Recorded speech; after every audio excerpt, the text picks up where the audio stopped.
Quienes no hayan firmado todavía la lista, al final de la charla yo voy a poner las listas para que puedan firmar.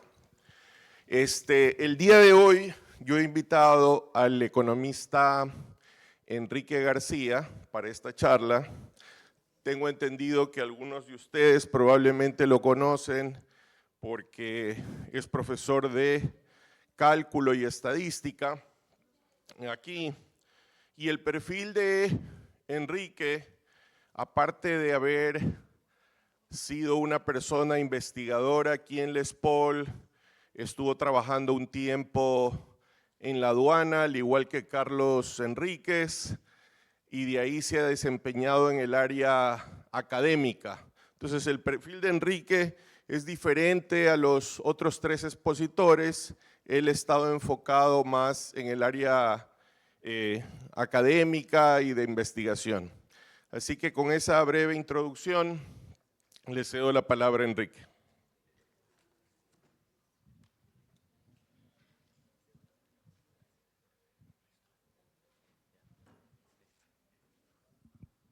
Buenos días, jóvenes.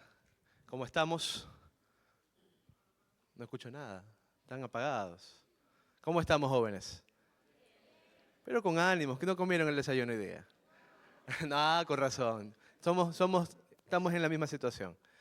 Pero bueno, el día de hoy quería comentarles un poco de mi experiencia, salir un poco de lo académico. Generalmente algunos de ustedes no me conocen, o yo también los he visto, los conozco. Poco a poco nos vamos conociendo más.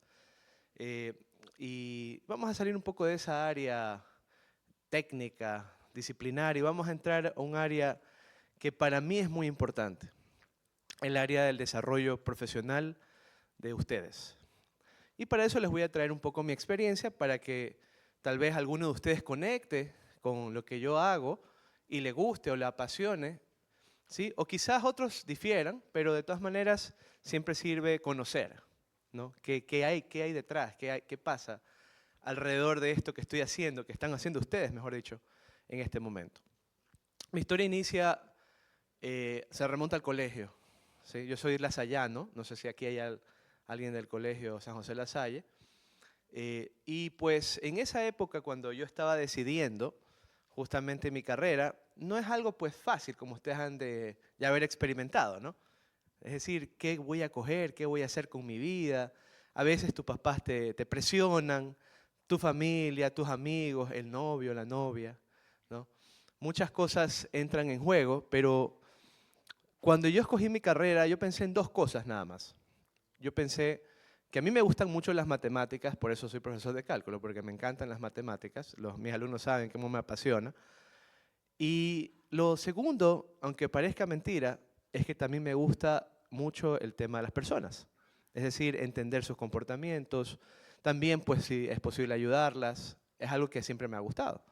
Entonces yo preguntándome qué área del conocimiento podía mezclar estas dos cosas. Entonces ahí surgió y entró la economía y por eso decidí esa carrera. Para serles francos, en mi colegio en esa época había las especializaciones. Entonces yo era físico-matemático, esa era mi especialización. Y de hecho yo debía haber cogido el camino de ingenierías, como casi todos mis compañeros de aula lo hicieron. Aquí en Les Paul muchos de mis compañeros siguieron ingeniería y se graduaron. Pero la verdad es que yo no sentí, digamos, el llamado a ser ingeniero, sino que en mi caso quise ser más en un tema social, ¿no? Ya es un tema personal, de elección. Entonces, por eso decidí tomar economía. Pero no sabía en qué me estaba metiendo. Simplemente esas fueron mis dos razones que me motivaron a tomar la carrera. Pero no sabía en lo que estaba, en realidad. Entonces, cuando ya entro acá, empiezo a conocer el mundo de la economía, ¿no? Y empiezo a ver que era bastante matemática y lo que me gustaba. Pero empecé a darle sentido de estas matemáticas que uno ve, modelos y cositas y funciones, ya empezaron a tomar un sentido. Es decir, para mí ya estos modelos podían de alguna manera permitir pronosticar comportamiento, permitir tomar decisiones. Y eso me empezó a llamar la atención. Entonces yo decía, bueno, esto para mí es algo novedoso. No lo entendía cómo funcionaba, pero lo fui aprendiendo en el camino. Una de las experiencias que al menos yo recomiendo a mis estudiantes y que viví en carne propia es el tratar de buscar ser ayudante aquí en la universidad. Ese es un primer trabajo para ustedes muy interesante. Ayudante, bueno, hay diferentes tipos de ayudantías. Hay temas de gestión, temas de investigación, temas de docencia. Yo inicié siendo ayudante de docencia. Y lo chistoso es que me tocaba lidiar con alumnos que recién entraban a la SPOL. Siempre me ha tocado eso. Y entonces mi primera ayudantía fue en matemáticas del pre. ¿Sí? Imagínense. Y fue un reto para mí porque yo, o sea, al ser ayudante tenía que dar clases, ¿ya? Y generalmente me pasaba que como uno en el colegio, ¿no? Siempre tiene la mentalidad de hacer relajo, de llamar la atención. Y me pasaba eso bastante con mis alumnos. O sea, bueno, no eran mis alumnos en sí, sino eran compañeros, pero yo los ayudaba como asistente de cátedra, ¿no? Entonces, fue una experiencia muy enriquecedora que permitió abrir mi mente hacia algo diferente, ¿no? El cómo transmitir, el cómo ayudar a que el estudiante pueda seguir su carrera, su camino y aprender, ¿sí? Ahí empecé a agarrar la pasión por la docencia, ¿no? Entonces fue un reto bastante duro, no les voy a negar, fue difícil. Me acuerdo que tenía el aula llena de 50 personas, toda el aula. Y algunos tirándose papeles, otros por allá haciendo relajo, pegándose, y yo tratando de explicar algo, ¿no? Y era complejo. Para mí eso era muy complejo, porque yo también era joven. O sea, es decir, yo tenía tal vez 19, 20 años. Y tenía que lidiar con chicos de 18, 17, imagínense esa historia, pues, ¿no? Entonces, desde muy temprano me fui formando en este tema de la docencia. Y pues de allí, ya cuando me toca coger materias de carrera, porque cuando a ustedes les toca coger materias de carrera, es donde ahí te das cuenta de la utilidad que yo generalmente en clases, por ejemplo, cuando doy mis clases, les digo, esto lo vas a usar en tal cosa, esto lo vas a usar acá. Y tal vez ahí al inicio no te das cuenta, pero ya cuando empiezas en las materias de carrera, ahí te vas dando cuenta de algunas cositas interesantes. Entonces recuerdo una materia que me marcó la vida. Es más, amigos míos que eran de ingenierías, amigos míos que eran de otras carreras y de la misma carrera me decían, y siempre me decían lo mismo. No sé si les ha pasado, que te dicen, econometría, por ejemplo, para los economistas. Econometría es un cuco y te va a comer vivo. El 70% de los estudiantes reprueban esa materia. Así que te doy la bendición, me decían mis amigos, ¿no? Entonces yo internamente, yo dije, a ver, si este es el cuco, entonces yo tengo que agarrar al cuco de la cabeza. ¿Y qué hice? Cuando toqué esa materia, de hecho, me dedicaba más de lo que en teoría debería haberme dedicado para estudiar esa materia. Y lo hice a tan profundidad, jóvenes, que al final, cuando ya pasé la materia, el profesor que dictaba la materia, yo le propuse si yo podía ser su asistente de investigación y él me dijo, sí, y también quiero que seas mi ayudante de docencia. Imagínense eso, 2 trabajos me salieron cuando pasé esa materia. Nunca lo voy a olvidar. Entonces ahí ya cambió toda la perspectiva porque ahora yo ya tenía 2 trabajos en la SPOL, jóvenes. Era ayudante de cátedra y de esa materia que era la CUCO, ¿no? Y aparte era asistente de investigación del profesor para poder justamente desarrollar trabajos aplicados y obviamente usando estas técnicas que uno aprende en clase. Pero en realidad, para serles sinceros, mi primer trabajo no era de aplicar cosas que yo había aprendido, sino era de aplicar cosas que nunca había conocido. Entonces, ¿qué significó eso? Que yo empiece a investigar más y más de cosas que en clases nunca me habían enseñado. Entre eso, una, programar, que ustedes tienen un curso de Python al inicio, ¿no? Aprovechenlo. Yo no tenía esa oportunidad en ese entonces, no había Python en ese entonces, y me tocó aprender software a mí solo, particularmente, y luego pues también investigar cosas que no había visto en clases para poder desarrollar esos trabajos que me enviaba el profesor, pues, ¿no? Y ahí publicamos un artículo y ahí inició mi experiencia en este ámbito, ¿no? De ahí tuve la oportunidad de trabajar con algunos otros profesores. De hecho, ya les contaré la experiencia de uno en particular que marcó después mi historia, no en ese momento, sino después. Ya regresaré a ese punto. Era un profesor que trabajaba en el Centro de Investigaciones Rurales, porque el de acá trabaja en el Centro de Investigaciones Económicas. Entonces eran 2 centros de investigación. Imagínense yo ahí en un centro, en otro, ¿no? Entonces, y ustedes me dirán, profesor, ¿cómo hacía para tener 2 trabajos y estudiar? Bueno, en esa época teníamos clases de los de carrera, los que ya estábamos tomando carrera, teníamos clases de 6 de la tarde a 10 de la noche, 10 y media más o menos, 6 a 10 y media. Ese era el horario. Entonces, ustedes dirán, pero eso ya no vemos qué pase ahora, ¿no? Claro, era en otras épocas y eso daba pie a que yo podría, o sea, la mayoría de mis compañeros trabajábamos en la mañana tarde para poder luego venir en la noche a recibir la clase. Así funcionaba antes, al menos en nuestra carrera. Entonces, en la mañana, por eso es que yo siempre cuento mi historia, y nadie me cree que yo venía a 8 de la mañana y salía a 10 y media de la noche, de lunes a viernes, de lunes a viernes. Venía a 8 de la mañana y salía a 10 y media de la noche de la SPOL. Entonces alguien siempre me decía, ya pues tráete el colchón de una vez para que duermas. Ahí hazte un espacio por el bar de Toño para que puedas descansar ahí. Ya de una vez amanece aquí, pues, porque ya literalmente sales tarde. Entonces así me bromeaban algunos de mis compañeros. Pero esa era la vida que yo tenía en ese entonces. Cuando tú estás aquí en la SPOL, te vas a formar, y esa es una de las cosas importantes, el compromiso que tú empiezas a adquirir. Cuando tomas materias, cuando haces trabajos, hay un compromiso de por medio. Y eso es clave, jóvenes, el comprometerte en lo que tú estás haciendo y tratar de sacarlo y dar lo mejor de ti. Por eso es que yo vivía aquí, básicamente. Me acuerdo desde el sexto, quinto semestre, 8 de la mañana, 10 y media de la noche. Hasta me da tiempo para hacer deporte, inclusive, les cuento. Y eso es importante. Entonces, bueno, terminó el tema de la carrera, ya estaba en el último año, me acuerdo, y ahora sí, regresando a la historia de este profesor que trabajaba en el Centro de Investigaciones Rurales, ¿sí? Él me da la oportunidad, ya graduándome, de tomar un proyecto con él, y ese proyecto consistía en viajar a la provincia de Los Ríos y hacer una valoración económica de era un botadero de basura que querían crear, ¿no? Ustedes dicen, ¿qué tiene que ver botadero de basura con economía? Bueno, tiene bastante que ver, porque ahí hay un tema que tienes que hacer una evaluación de impacto, tienes que hacer una evaluación de si es factible económicamente, ¿no? Y ahí me tocaba viajar, y jóvenes, a mi corta edad, de los 21 años más o menos, 22, yo ya estaba hablando con alcaldes en ese entonces. Imagínense esa historia. Un jovencito, ¿no? Hablando con alcaldes de algunos cantones de la provincia de Los Ríos, ¿sí? Reuniéndome con ellos, como que yo fuera digamos, un asesor, un ministro, qué sé yo, hablando con alcaldes, hacia ese nivel, a mi corta edad.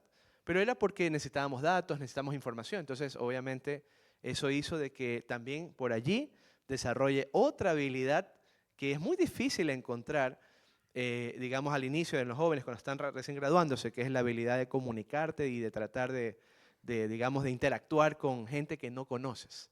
Porque lo general lo que uno hace le da miedo, no sabe qué decir, se queda, ¿no? Entonces imagínate tener un alcalde al frente, es como que tengas al presidente de la República al frente, no sabes qué decirle. Imagínate, yo tenía que convencerlo a él de que me ayude a que me den los datos para yo poder trabajar, a ese nivel. O sea, no solamente era hacer los análisis, sino también era pelear para que te den los datos. Bueno, ahí trabajé un tiempo antes, ya casi cuando me estaba graduando, y recuerdo tanto que sale una oportunidad.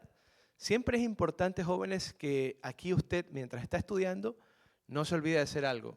Amigos. Giovanni fue profesor mío de una materia aquí en la SPOL, lo conozco de muchos años, y él siempre nos hacía una pregunta, la misma pregunta que les voy a hacer a ustedes. ¿Sí? No sé si se las ha hecho, pero yo la voy a aprovechar, lo voy a tomar la palabra de Giovanni. ¿Cuántos de ustedes tienen menos de 5 amigos aquí en la SPOL? Menos de 5 amigos, alce la mano. Pocos amigos. ¿Okay? ¿Cuántos tienen entre 6 y 20 amigos? Aprox. ¿Ya? Muy bien. ¿Cuántos tienen más de 20? Esta es distribución normal, se llama. ¿Ves? Bajo, sube y otra vez baja. Uno nomás. ¿Sí ves? 2. ¿Ya? Es importante, jóvenes, que usted se empiece a relacionar. ¿Sí? El network, que se llama en inglés, ¿no? Es muy, muy importante. ¿Sí? ¿Qué pasa? Que uno de mis colegas, amigos que ya se había graduado también él, ¿no? Entra a trabajar a la aduana. Entonces él estaba trabajando, haciendo pues modelos y pronósticos y cosas, y le sale una oportunidad a él y dice, me voy a Francia. Se fue a Toulouse a estudiar una maestría. Y me llama a mí, y como me conocía porque éramos amigos, bueno, éramos competencia en realidad, siempre él se ponía a pelear conmigo en los promedios. Me decía, ¿cuánto tienes? Y yo le digo, 9 tanto. Y yo tengo 9 tanto. Entonces, al final, para no alargar la historia, él se ponía a pelear que yo tenía que sacar tanto para que él me gane. Y nos peleábamos así en promedio. Para tenerles una idea, creo que yo me gradué con 9.69 y él se graduó con 9.71. Es decir, fueron 2 centésimas de diferencia en el promedio general, ¿no? Él fue el mejor graduado y después seguía yo en segundo lugar. Y esa era la pelea con él, ¿no? Era una pelea de competencia académica. Entonces él me dice, como me conocía, me dice, mira, yo me voy a Francia y quiero que tú vengas a la aduana. Y él me recomendó. Un amigo, así como ustedes, me recomendó. Y él puso mi carpeta en el escritorio del director general, del director del departamento de intervención, que era donde íbamos a trabajar, ¿no? Y de hecho, Carlos Enríquez, que ustedes ya lo han de haber conocido, trabajaba también con este director, era la mano derecha de él. Y también ahí lo conocí a Carlos, fue coincidencia, ¿no? Entonces, al ver mi currículum y ver mi historia, ya la experiencia que yo tuve aquí en la SPOL Jóvenes, no solamente de estudio, sino también estas cosas adicionales de proyectos, de que tú estás preocupado de formarte en otras cosas que no solamente es lo disciplinar, les llamó mucho la atención. Entonces me dijo, ¿sabes qué? Te contratamos. Claro, me hicieron algunas pruebas, me acuerdo que hasta me pusieron unos modelos econométricos con datos de la aduana, todo, y yo les resolvía todas las cosas que me pedían.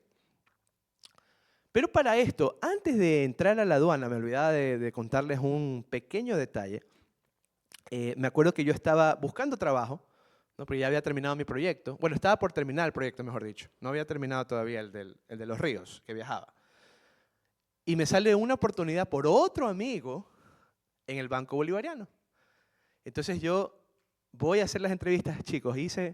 Me acuerdo que hice un proceso de 3 pruebas. Escrita, otra fue una computadora y otra que era una entrevista tú a tú con un jefe. ¿Ya? Pasé todas las 3 pruebas. Y llegué a la última instancia. Y ya era la gerente regional de no sé qué departamento. Y ella me entrevista. Y la única pregunta que me hizo es, ¿tu perfil me nos gusta? ¿Estás disponible para trabajar en este momento? Y yo justo estaba terminando mi otro proyecto de aquí. Y yo le dije, el único problema que tengo es que estoy en ese proyecto. Entonces, ella no le gustó eso. Porque cuando le dije que estaba en ese proyecto, le expliqué de qué se trataba. Y me dijo, tú estás trabajando con gente, digamos, de alcaldes y en política, ¿no? Y el banco, tú vas a manejar datos sensibles. Entonces, no quiero que tú después vayas a vender nuestras bases de datos o algo así a personas que no deben tener acceso a esto. Y yo me quedé pensando, o sea, ya de entrada desconfiando de lo que, o sea, ni me conocía, ¿no? Y yo dije, bueno, o sea, si es así, está bien. Yo voy a seguir terminando con lo que tengo que hacer acá, jóvenes, y no acepté el puesto. O sea, mejor dicho, le dije, no voy a poder aceptarlo porque no he terminado acá. Ese es un principio básico que se llama lealtad. Y ya van a ver por qué la lealtad paga al final. Porque con el profesor que trabajaba, ya les voy a contar, voy a regresar a él al final de la historia. Solo ténganla ahí y acuérdense de este caso.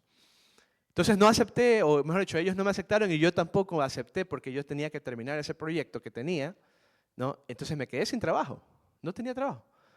Y cuando sale esta oportunidad de mi amigo que me propone, ¿sí? Entonces entro a la aduana, me abrieron todas las puertas, jóvenes, todas las puertas se me abrieron, ¿sí? Inclusive, trabajé como alrededor de 5 años allí, aproximadamente.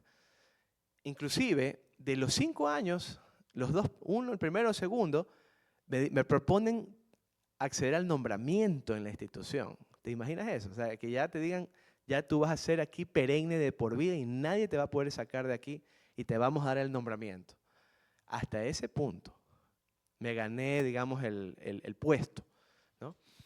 La experiencia que tuve allí fue muy interesante, un poco regresando a la parte ya de carrera. Ahí me tocaba hacer pronósticos, ¿sí? ¿Pronósticos de qué? La aduana, no sé si alguno ha tenido experiencia con viajar, por ejemplo, que viaja al exterior y regresa y te topas con la aduana. ¿Qué hace la aduana?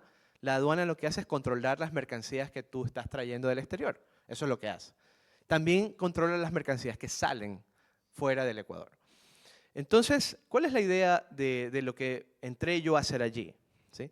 Me acuerdo tanto que no había la cultura en ese entonces del manejo de la Big Data. O sea, ellos tienen, para que tengan una idea más o menos, 1.700 transacciones al día. Y esas 1.700 transacciones diarias tienen en cada una de ellas, como son declaraciones, tienen algunos items allí, o sea, tienen algunos productos que declaran, y lo chistoso es que no solo tienen uno, sino que pueden tener varios contenedores asociados a una declaración. ¿Ya? Entonces esas 1.700 declaraciones, en realidad operativamente hablando, estamos hablando de algunas cargas que si es que la aduana se portara toda drástica, tendría que revisar cada una de esas declaraciones, revisarlas y abrirlas a las cargas. ¿Tú te imaginas eso operativamente? 1.700 multiplicada por todos los contenedores y las cosas que declaras allí. Eso es una locura. Entonces, la aduana tenía la fama de ser ineficiente. Entonces, solo abriendo el 30% de esos 1.700 trámites, se tomaba alrededor de 30 días para desaduanizarte una carga. Entonces, en esa época, me acuerdo que si tú importabas algo, le tomaría alrededor de 30 días poder tenerlo en tu bodega si es que eres una empresa que traía algún insumo. Entonces, eso quiere decir que si yo tenía que planificar mi producción, tenía que contemplar ese mes que iba a estar la carga aquí en el puerto hasta que salga. ¿Te imaginas eso? Entonces, en ese entonces no se hablaba de Big Data, no se hablaba de Machine Learning, no se hablaba de estas cosas que ahora se hablan, ¿no? Científicos de datos, no se hablaba de eso. Pero sin querer queriendo, en el Ecuador, pues, yo soy uno de los primeros que se mete en este mundo, ¿sí? Porque la aduana no conocía de esto y la aduana tenía muchas transacciones al día. Entonces, ¿te imaginas que yo las bases de datos que analizaba eran aproximadamente de 10 gigas, 10 a 20 gigas de peso de datos, ¿no? Y eso transformarlo luego en información era un reto completamente, ¿sí? Entonces, no podías usar Excel. Aquí todo el mundo conoce Excel, creo yo. Tú métele pues 20 gigas a Excel a ver qué te dice Excel. Colapsa, no avanza, no le puedes hacer nada a esos datos. Tocó aprender software. Bueno, ya lo había aprendido, más bien implementarlo. Entonces, la idea consistía en que nosotros, en el departamento que yo trabajaba, que se llamaba Perfiles de Riesgo, ¿no? Ahí Carlos Enríquez, me imagino que tienen que haberles contado un poco su experiencia allí. Él era como que el cabeza de esa pequeña área y el jefe de él, que era luego el jefe máximo, era el jefe de toda el área de intervención. Perfiles era como un área pequeña nada más de intervención. Éramos el cerebro de la aduana, ¿sí? ¿En qué sentido? Que nosotros teníamos que predecir cuál era la probabilidad de que una declaración que entraba tenía algún tipo de riesgo asociado a contrabando, asociado a valoración, asociado a mala clasificación, ¿sí? Asociado a algunos parámetros que la aduana maneja para detectar defraudaciones o elusiones fiscales, ¿sí? Entonces, ese era el trabajo de nosotros. Y el problema, jóvenes, era de que con tanto dato, ¿sí? Tenías que organizarte y crear indicadores y cosas. No era fácil la tarea, ¿sí? Entonces, me acuerdo tanto que ahí es donde viene el conocimiento que te dan aquí, ¿no?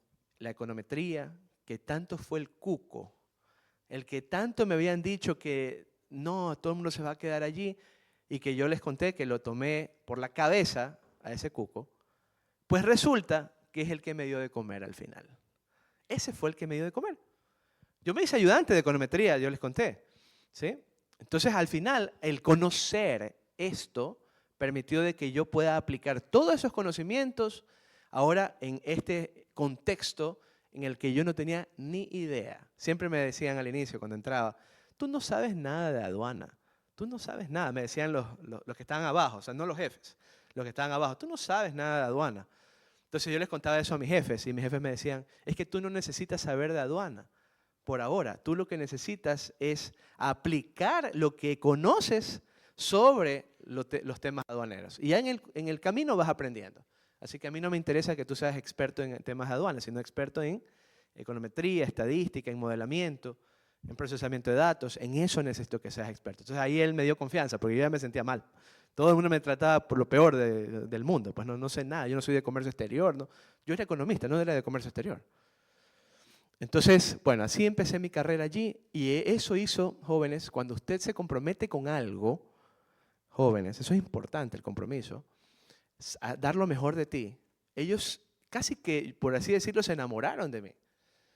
Sí, casi, casi. Y me dijeron, te vamos a dar el nombramiento. Yo no lo creía. Yo decía, no, no puede ser, están mintiendo. No, te vamos a dar el nombramiento, me dicen.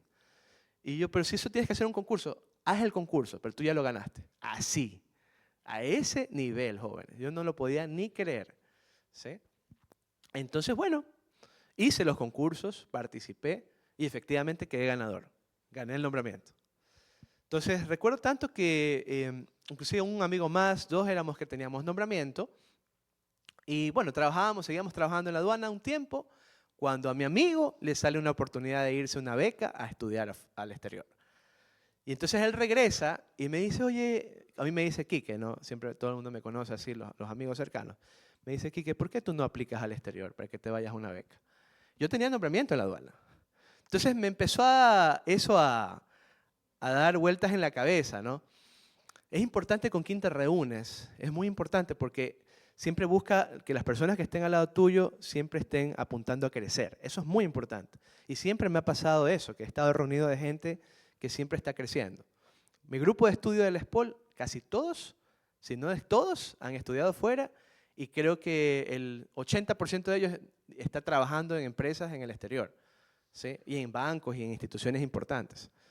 ¿Pero por qué? Porque el con quien te rodeas te va llevando al camino. Entonces, este chico que trabajaba conmigo, que también era politécnico, él me dice, ¿por qué no te vas a aplicar una beca al exterior y te vas? Mira, yo ya me acabo de regresar y ya está súper chévere y puedes conocer algo diferente. Entonces eso empezó a dar vueltas en la cabeza. Jóvenes, llegó el momento, apliqué a 5 universidades. De las 5 me aceptaron 2, 3 me rechazaron. Eso es parte del proceso. Siempre alguien te va a rechazar. No es que todos te van a abrir las puertas, ¿no? Pero de las 2, una que me gustó mucho se llama la University College London, ¿sí? Algunos de mis alumnos ya saben un poco mi historia, que si usted la busca en los rankings de todas las universidades, es top 20 del mundo y en el QS creo que es top 10. ¿Te imaginas eso? Que seas aceptado por una universidad de ese calibre a nivel mundial. Yo no lo podía creer, yo decía, esto es imposible, ¿no? Porque uno se considera de menos, cuando dice uno es de Ecuador, no sé, no se siente merecedor, ¿no? El famoso dilema del impostor. ¿Yo qué hago aquí? Nadie me va a ver, no. Créanme, jóvenes, me dieron esa oportunidad en esa universidad, aunque parezca mentira, ¿sí? Entonces, yo aplico, y es más, aplico una beca, el gobierno en ese entonces estaba abierto a las becas, y se me abren las 2 puertas, jóvenes. Ahí sí yo digo que gracias a Dios fue eso, porque no hay otra forma de explicarlo. Se me abren las 2 puertas, beca y aceptación, pero aceptación condicional. ¿Ya? Me aceptan condicionalmente, ¿y sabes a qué me aceptan condicionalmente? Al inglés. Por eso también les insisto, no dejen el inglés botado. El inglés es importante. Entonces, me dicen, está aceptado, pero condicional a su inglés. Ok. Yo había sacado en mi primer examen de TOEFL 87 sobre 120, lo cual no es malo. De hecho, está por encima del promedio del Ecuador, que es 65 más o menos, el promedio en TOEFL de todo el país. Estaba por encima del promedio. Pero a ellos no les interesa que estés por encima del promedio. En Inglaterra son muy estrictos. Te dicen, a ver, tienes que tener 100 en el TOEFL y 20 mínimo en cada sección de las 4. Mínimo. Eso es lo que son los parámetros de ellos. Entonces, bueno, me aceptaron condicionalmente, ¿no? Tuve que hacer el TOEFL otra vez. Hice el TOEFL otra vez, pero como estaba trabajando, me era difícil poderme concentrar a estudiar. Cuando hago el TOEFL otra vez saco 97. Yo dije, estoy a 3 puntitos del 100. Le mandé a Inglaterra, le digo, ahí está, TOEFL 97, más de 20 en cada sección, todo cumplido, excepto que tenía 3 puntos menos. ¿Sabes qué me respondieron? Lo siento, quiero el 100, mínimo. Eso me dijeron. Me regresaron y no me aceptaron otra vez. 3 veces. Cuando tú te comprometes con algo, jóvenes, tienes que darlo todo. A la tercera, Así como uno está a prueba a veces a la tercera aquí, ¿no? En matrícula, ¿no? Con todo. Ahí hay que meterle la candela absoluta. Bueno, ahí pedí permiso en el trabajo. Le dije, deme vacaciones, necesito concentrarme. Y cogí un curso especializado y ya cuando ya me preparo, voy a darlo otra vez. Y cada examen era $120, ¿no? Imagínate cuánto me gasté solo en eso. Entonces, lo doy y saco 108. Ahora sí le mandé, y ahí sí ya aceptado. Y con esa aceptación es que me abren la beca también, ¿sí? Porque ese programa era las becas de excelencia y las universidades top 100 del mundo tenías beca 100% si te aceptaban, porque es que es difícil que te acepten. Jóvenes, yo llego a mi trabajo y le digo, por si acaso, me voy a ir. ¿Qué? Se armó allí un problema. No puede ser, tú no te puedes ir, ¿no? Que tú no estás ayudando aquí, no te puedes ir. Le digo, yo lo siento, pero tengo en mi corazón que yo tengo que hacer la maestría. Gracias a mi amigo fue el culpable ahí. Entonces, tengo que hacer la maestría. No sé, tenía que hacerlo. Jóvenes, y yo renuncio, porque ellos me dijeron, mira, si tú te vas no te podemos esperar. No te podemos dar licencia, no da el tema económico aquí, porque debo de contratar a alguien y es un problema. Así que o renuncias, ¿sí?, o te quedas. Y yo les dije, renuncio, me voy. Porque esa oportunidad no se te abre, no es fácil de encontrarla. De que se te abre una oportunidad afuera, jóvenes, es dificilísimo. Entonces yo dije, no, y renuncié al salario que recibía por irme a ser estudiante otra vez, pobre, ¿no? Sin nada económico. Claro, la beca me sostenía, pero no me alcanzaba, o sea, tenía que igual ahí buscar, endeudarme, prestar, ¿no? Y me fui a Londres, jóvenes. Me fui a Londres. Estuve pues un año allí y es donde yo les digo que el entrenamiento que usted recibe aquí en la universidad es muy fabuloso, es fabuloso. Yo ya estaba acostumbrado a ese nivel de trabajo, de exigencia.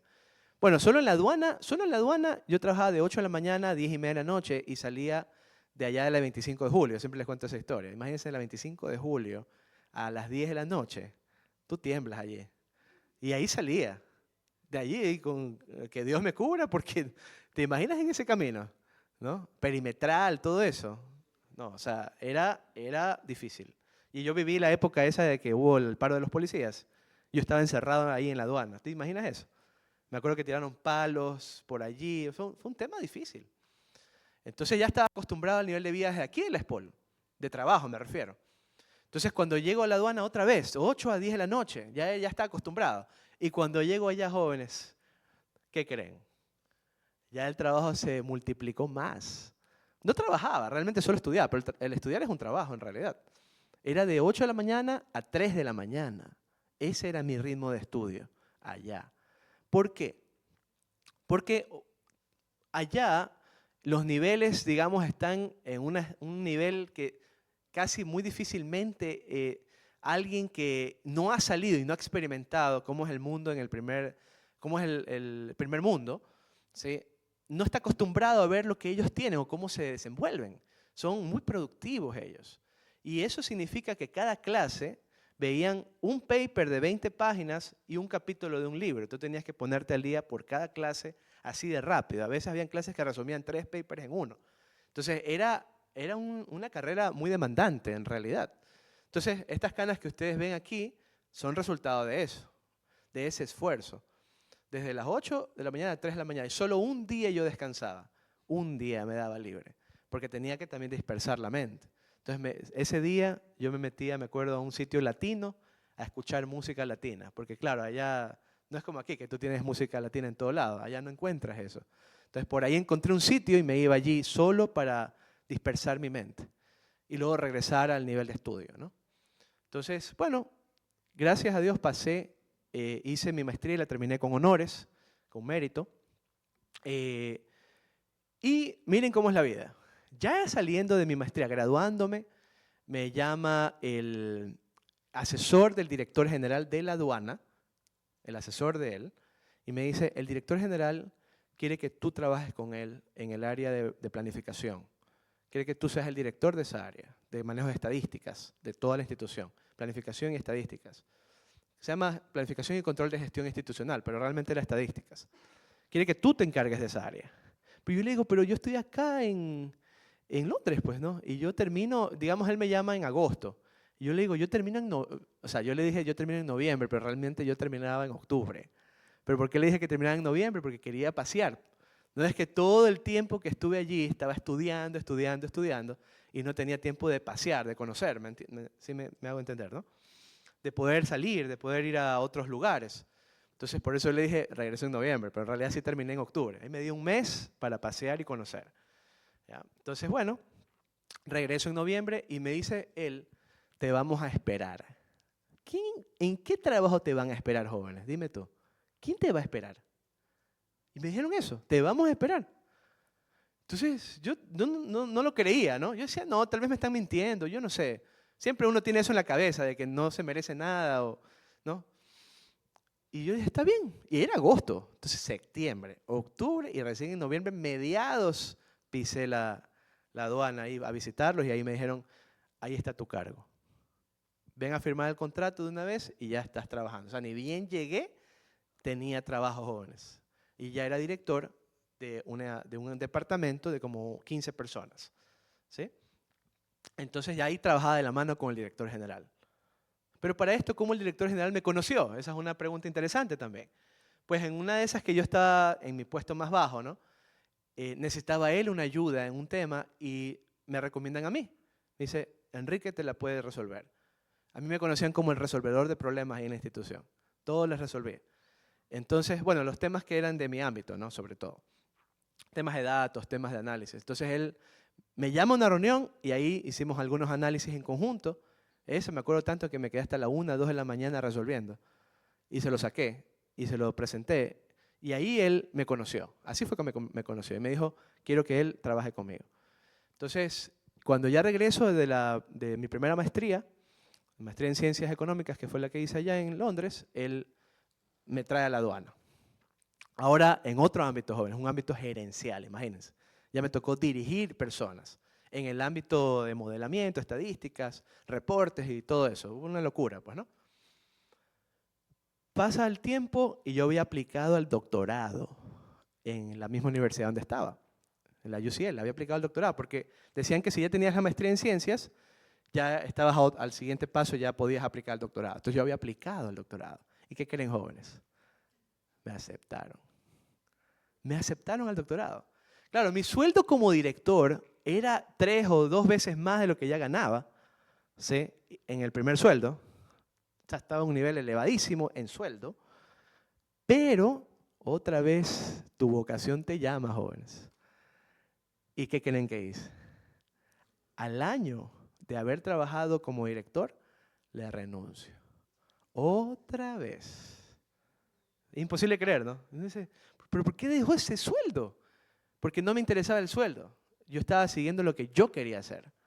¿Y qué era mi sueño? Mi sueño era estar aquí, ser docente, ¿sí? Ser investigador. Eso es lo que siempre he querido. Pero yo estaba haciendo algo allá que no estaba alineado a lo que me gustaba. Y así ganando un sueldazo, lo rechacé y renuncié. Y otra vez regresé al mundo de los estudios. Otra vez estuve estudiando la segunda maestría, porque ahí tienes que hacer 3 maestrías, 3, y luego 2 años más y eres PhD. Así funciona. ¿Sí? Entonces yo había hecho la primera. La pasé con honores. Me voy y me atrevo a hacer la segunda, jóvenes. Me fui. Para esto me caso. ¿Ya? Me caso en ese intermedio y me voy con mi esposa. Nos fuimos los 2 allá. Jóvenes, no teníamos ni días de casados cuando nos fuimos. Peleas por todos lados. Me desconcentré. Me desconcentré completamente. Y claro, cuando recién inicias un contrato, digamos, nupcial, es complejo al inicio, porque recién te estás conociendo, en realidad. Entonces, me desconcentré. Jóvenes, me quedo en una materia, en esa maestría. Y la regla decía que para poder continuar a la tercera maestría, que se llama, la segunda se llama maestría en investigación económica. La tercera se llamaba maestría en filosofía económica. ¿Ya? En FIL se llama. Para acceder a la MPhil y continuar tu track doctoral, tenías que sacar sobresaliente, o allá le llaman distinction, en todas tus materias a la primera vez.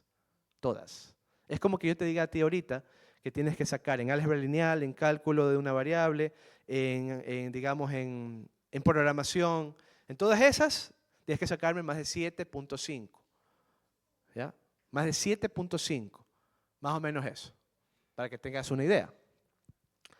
Entonces es complicado, ¿no? Y con todo lo que me pasó, me distraje algunas cosas. Bueno, jóvenes, como todo en la vida, tú a veces estás arriba y a veces te vas abajo. Eso es parte de la vida, ¿sí? Porque les cuento, decía mi ex jefe, yo te cuento siempre la carne y el hueso, ¿sí? Y este es el hueso en mi vida. Cuando llega el momento de los exámenes bueno, no sé, siempre les he contado a mis estudiantes esto, pero allá no hay deberes, no hay lecciones, no hay exposiciones, no hay nada de eso. Tu examen es lo que define tu nota. Si ese día estás bien, perfecto. Si ese día estás mal, te fuiste. Así, es así. Son muy drásticos en eso. Entonces, me fue mal en una materia, porque no entendía. El profesor era bien complejo, recién llegaba de Minnesota, era un profesor español, sí le entendía lo que hablaba, pero no le entendía su lógica, era bien extraña. Y cómo tomaba los exámenes era peor todavía, porque te ponía cosas que nunca en clase te había enseñado, ni sabía por dónde coger. Yo estaba perdido y sí lo reporté y lo dije. No entiendo esta dinámica, esta estrategia pedagógica de este profesor. Le dije al coordinador, pero no me pararon bola, como dice. ¿Sí? Así que no se sientan mal si usted se queja y no le paran bola. A mí me pasó lo mismo, igualito. Entonces, bueno, me quedo. Con ese profesor me quedé, con ese en particular. Los otros los pasé, pero con él me quedé. Me fue malo. Tú pasas allá con 50. Imagínate, tú pasas con 50 y distinción es más de 70. Para que tengas una idea, 80 fue el mejor promedio, 82, el mejor promedio de mi cohorte. 80 promedio. Nadie te saca el 100, allá no existe 100. El 100 es para el profesor y el libro. Dicen que de 90 para abajo es para el estudiante. Así te dicen, en serio. Así, no sé si Giovanni has tenido esa experiencia también. No te ponen el 100. ¿Ya? Entonces así es el primer mundo. Te dicen siempre hay espacio para mejorar. Siempre hay espacio para hacer algo más. Por eso que no te ponen el 100. Bueno, entonces yo me quedo en esa materia y el coordinador del posgrado me llama, me hace una sesión, me acuerdo por Skype, que no había Zoom pues en ese entonces, y me dice, porque yo estaba, o sea, no me iba a citar a que yo vaya personalmente, me llamó y me dijo, mira, yo lo siento mucho de verdad porque tú tienes un buen perfil, y me dijo esto, tienes buenas cartas de recomendación. Una de mis cartas es un profesor que ahorita está en el Banco Interamericano de Desarrollo. Esa es una de mis cartas de recomendación. Tienes buenas cartas y tienes buen perfil. Y me da pena decirte que ya no puedes continuar en la maestría en filosofía. Me dijo eso. Eso fue como a mí un balde de agua fría. Y yo les digo sinceramente, yo lloré una semana. Una semana llorando y diciendo, ¿por qué me pasó esto? No entendía. ¿Sí? Una semana. Porque imagínate estar en otro país solo. Tras eso, mi esposa había viajado a Estados Unidos porque justo estaba naciendo el hijo de un hermano de ella que vive allá. Y yo estaba solito. Cuando me enteré de esta noticia no tenía ni siquiera a mi esposa al lado, para llorar con ella, por lo menos. Nada. Llorando solito, jóvenes. ¿Sí? Entonces, bueno, pasó, o sea, sí me dieron el título porque sí lo pasé. Tuve que repetir el examen, así como a veces tomas por segunda vez la materia, igualito. Repetí el examen y ahí pasé. Ahí sí ya o sea, digamos, me salió buena nota y todo. Pero, como no había cumplido el requisito que a la primera vez tengas más de 7.5 en promedio, en todas tus materias, no en promedio de todo, sino en todas tus materias, me dijeron hasta aquí. Pero me dijo él, yo te puedo recomendar, y de hecho me recomendó con otra universidad, para no irme, no dejarme solo, y me mandaba a otra universidad y ya me estaban aceptando en otra universidad.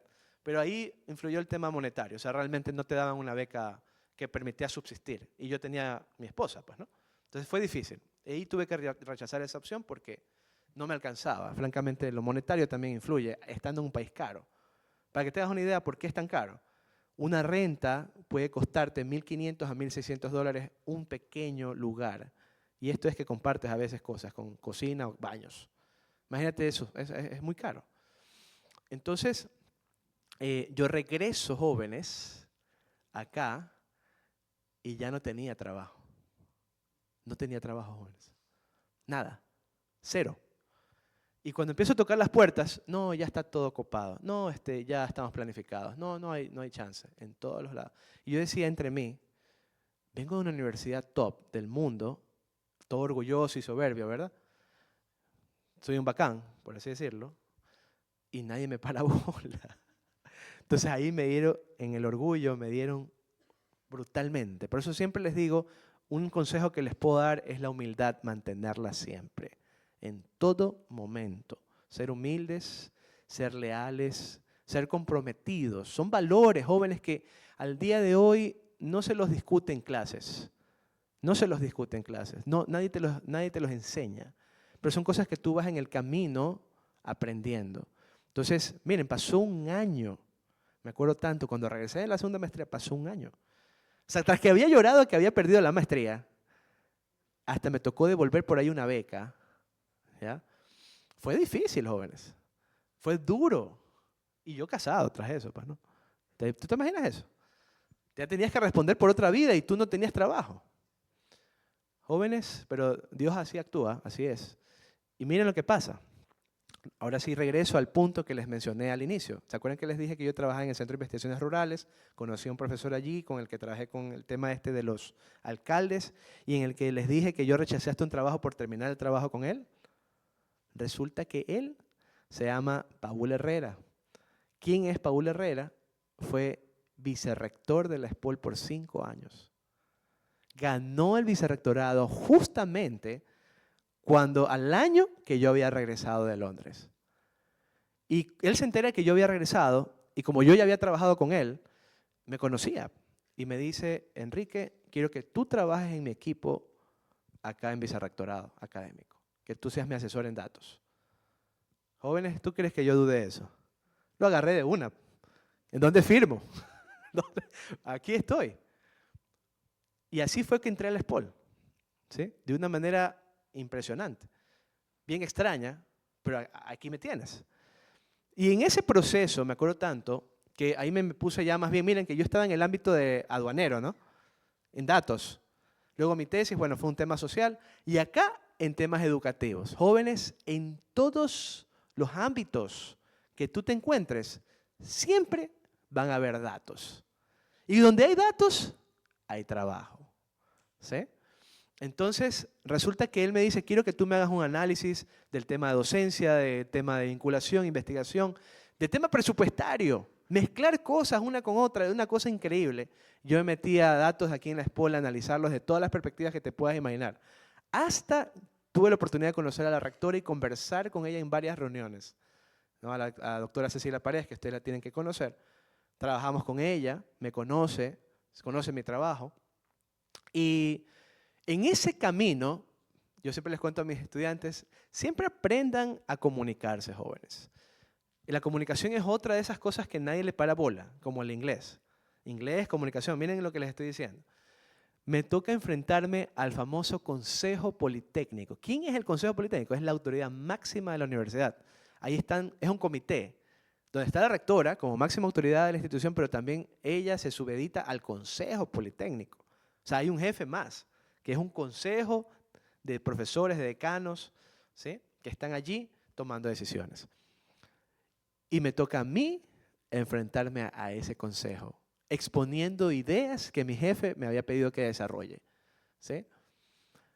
Ahí exponiendo modelos, exponiendo, digamos, pronósticos de cosas que había descubierto. Inclusive les mostré unas cosas que ellos nunca habían visto. Y la rectora, ahí está, les decía decano, ahí está, lo que yo les decía, ahí está, en los datos, no sé qué. ¿No? Entonces se emocionaban en las discusiones y eso hizo que uno de los decanos, ya habían cambiado los decanos, ¿no? Ya hasta eso, desde cuando ya no me dieron chance acá, al inicio, habían cambiado los decanos y uno me ve y me dice, quiero que tú entres a dar clases a mi facultad. Y ahí es que entré a la Facultad de Matemáticas, como profesor de tiempo parcial únicamente, porque estaba trabajando en vicerrectorado. Eso fue en 2019, más o menos, antes de pandemia. Entonces, me da la oportunidad y empiezo a hacer lo que a mí me apasiona. Entonces, por eso les decía, yo había renunciado a todo eso que me ofrecieran allá por estar haciendo lo que a mí me gusta, ¿sí? Y desde ese entonces hasta acá he estado envuelto en el tema académico, en el tema de docencia, en el tema de investigación. Ya tengo un paper, he publicado ya. Estoy queriendo hacer un poco más. O sea, es un proceso que cuesta. Pero al final de cuentas, jóvenes, lo que quiero transmitirles con esta charla, para ya ir cerrando, es que puede ser que tú sepas de todo. Puede ser que tú seas un genio. Puede ser que te ganes la presea de oro aquí. Pero si tú no te olvidas, si tú te olvidas de ser persona, de tener valores, de ser leal, comprometido, ¿sí? Hacer network, cosas así como esos detalles que a veces no le paramos bola. Saber inglés, saber comunicarse, son detalles, jóvenes, que van a marcar una diferencia en sus vidas. Puedes hacer lo que tú quieras, pero si tú no tienes valores, si no sabes transmitir, ¿sí? Si no puedes tú vender algo que tú puedas hacer, va a ser muy difícil que tú puedas caminar hacia el éxito. Es complicado, ¿sí? No digo que tampoco que yo soy exitoso, pero sí puedo decirles que con mi experiencia, ¿sí? He logrado ver cosas que tal vez al inicio, cuando recién iniciaba como ustedes, no veía y nadie me dijo, nadie me contó. O sea, estos espacios para mí son muy importantes porque te alimentan hacia tus objetivos, hacia lo que tú quieres.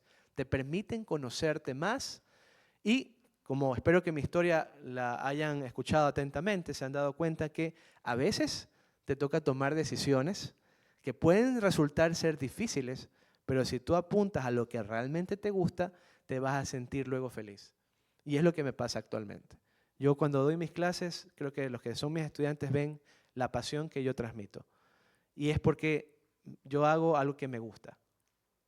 Para mí esto es como un hobby en realidad.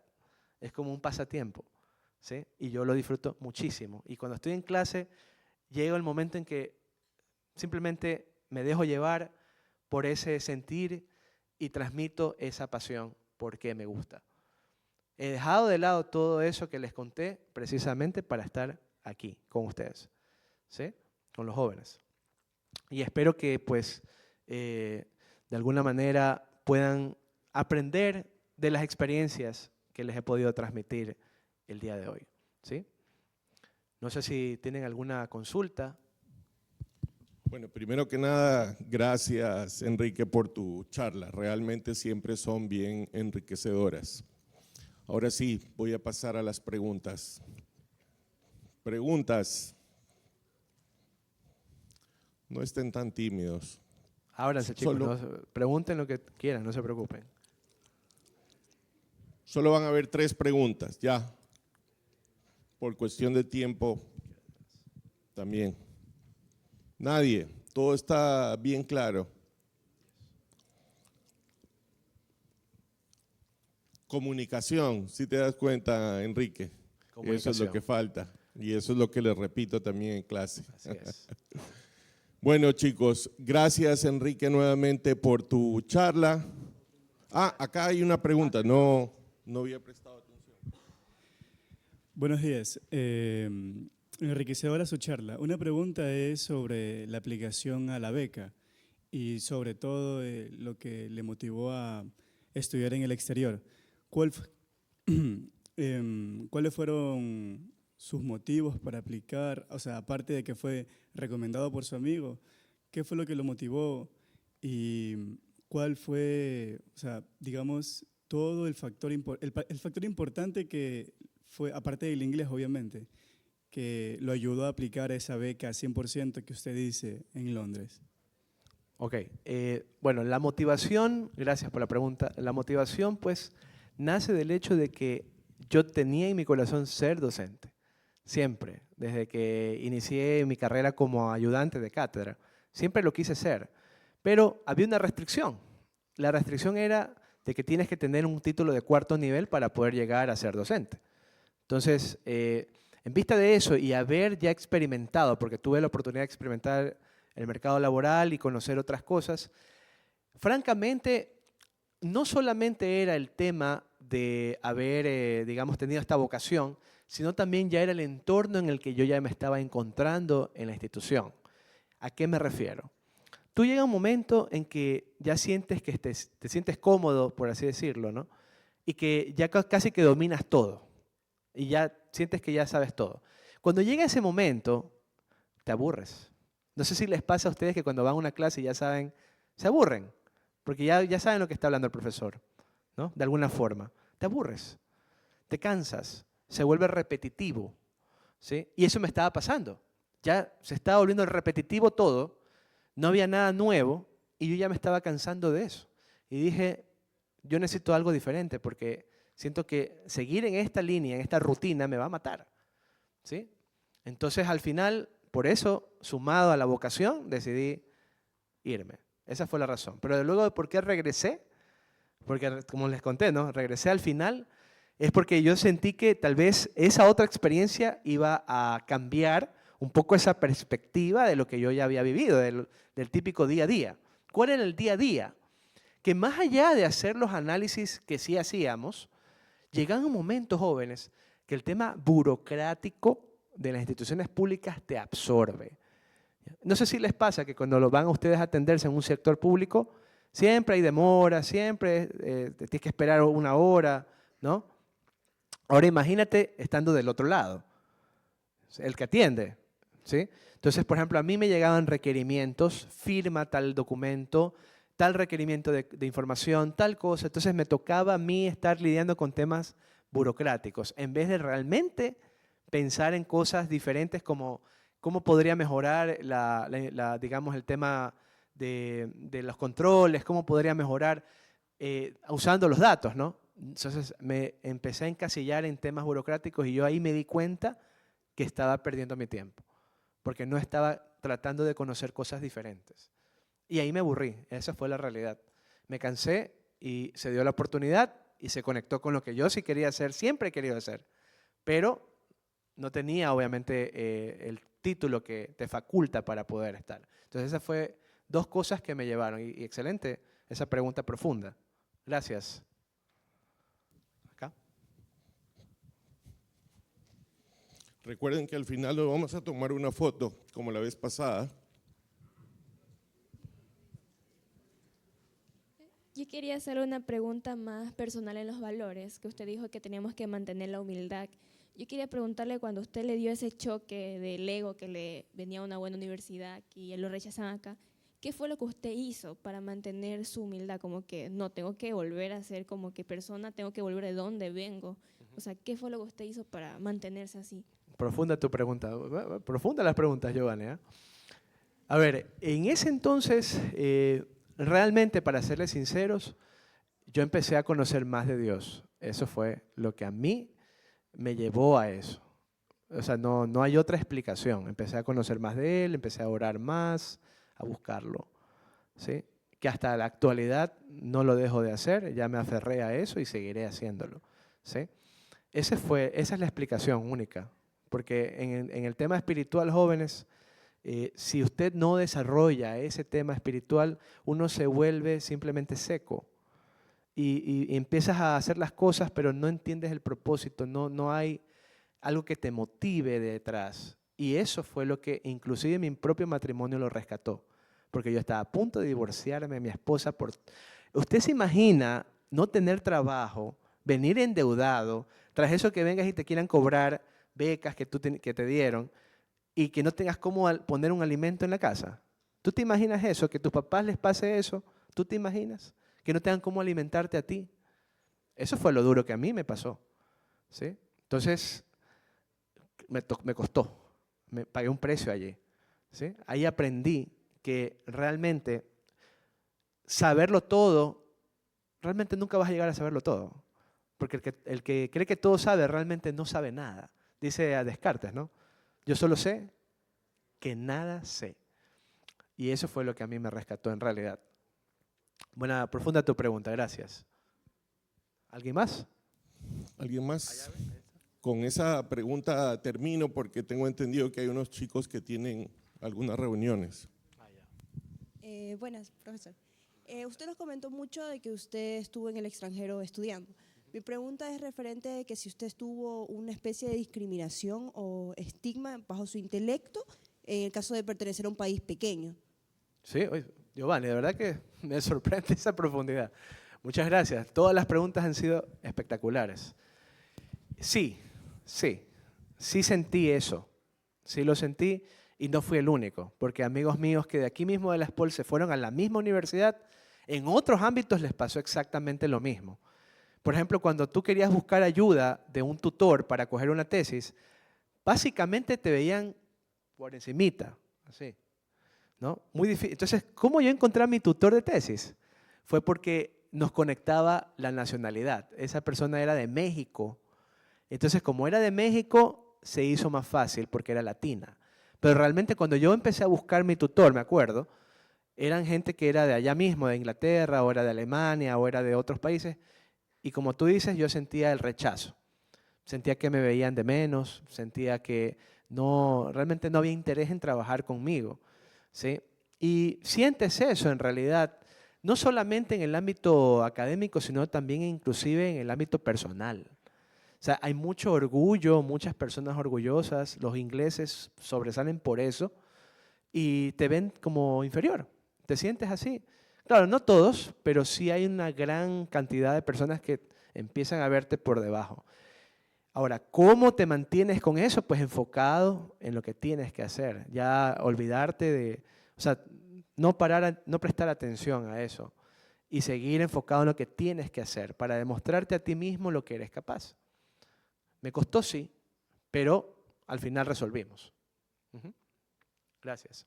Listo. Gracias, chicos. A ver, chicos, para tomarnos una foto aquí al final, y quienes no han firmado todavía la lista, en la parte de afuera va a estar